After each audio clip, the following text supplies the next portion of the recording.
کراچی میں فضائی آلودگی میں خطرناک حد تک اضافہ ہو گیا۔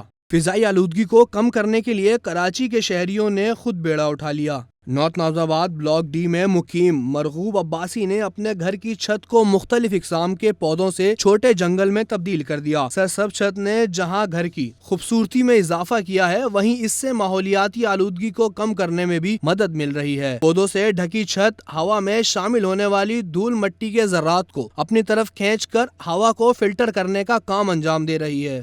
شہری کا کہنا ہے کہ مجھے بچپن سے ہی باغبانی کا شوق تھا۔ آلودگی میں اضافے کو دیکھتے ہوئے میں نے اپنی چھت پر پودے لگا کر فضائی آلودگی کم کرنے میں اپنا کردار ادا کیا۔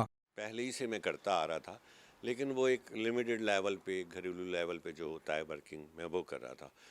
اس کے بعد جب یہ ہیٹس بڑھی اور 2015 کے اندر جو ایک اسٹروک آیا تھا جس میں کافی کیجولٹیز ہوئی تھیں، اس وقت مجھے خیال آیا کہ ہماری چھت سے نیچے اتنی زیادہ ہیٹ آتی ہے فرسٹ فلور پہ کہ دن گزارنا مشکل ہو جائے۔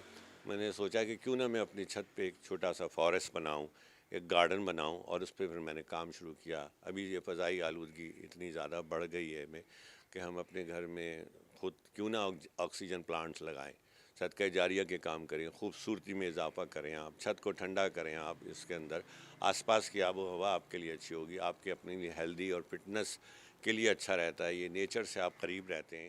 فضائی آلودگی کے خلاف جنگ میں سرسبز چھتیں ایک مؤثر اور قدرتی حل ہیں جو ہمارے شہریوں کے ماحول کو صاف ستھرا رکھنے میں اہم کردار ادا کر سکتی ہیں۔ کراچی کے اس شہری کی کوشش قابل تقلید ہے، جس نے اپنی چھت کو جنگل میں تبدیل کر کے دوسرے شہریوں کے لیے ایک مثال قائم کی ہے۔ فضائی آلودگی کے خلاف سرسبز چھتیں ایک بہترین اقدام ہے، اور شہر کے باقی لوگوں کو بھی چاہیے کہ وہ اسی طرح اپنے گھروں کی چھتوں کو، اپنے گھروں کو اسی طرح سرسبز رکھیں، کوشش کریں کہ زیادہ سے زیادہ اپنے گھروں کو سرسبز رکھ سکیں۔ اس سے ان کے گھر کی خوبصورتی تو بڑھے گی ہی، وہیں دوسری جانب فضائی آلودگی میں کافی حد تک کمی آئے گی۔ کیمرہ مین ساجد انصاری کے ساتھ Aamir Awan, metro one news, Karachi.